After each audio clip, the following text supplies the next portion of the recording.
Sebuah kafe di Makassar, Sulawesi Selatan menawarkan sensasi makan kuliner khas Arab dengan dekorasi Timur Tengah. Uniknya lagi, kafe ini dibangun dari kontainer bekas. Jurnalis Kompas TV Gufron Lamataha dan juga juru kamera Nila Rustam punya liputan lengkapnya untuk Anda. Pernah tidak berpikir untuk makan di dalam kontainer?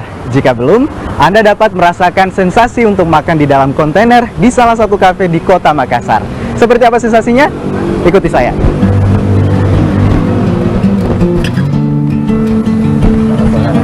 Ketika memasuki kafe ini, Anda langsung disuguhkan dengan desain interior beragam konsep, mulai dari modern hingga klasik Timur Tengah.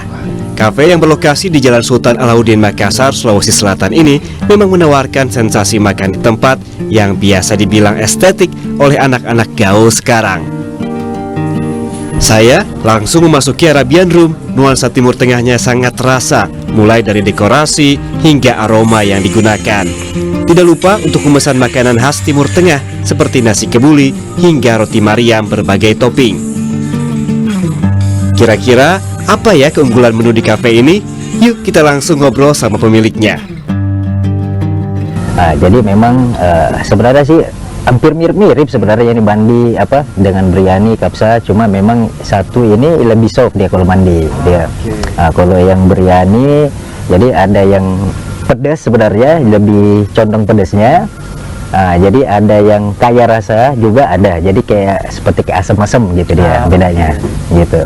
Jadi yang kalau memang yang pilih biasa itu lebih umum familiar itu yang mandi karena lebih soft dia, memang lebih soft. Nah kalau yang suka ciri khas yang istilah banyak rasa ya, memang itu lebih ke kapsa ya, kapsa itu ya.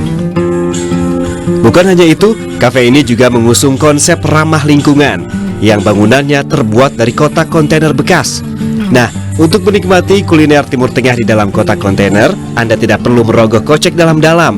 Harga makanan dan minuman di kafe ini terbilang terjangkau, mulai dari Rp15.000 saja.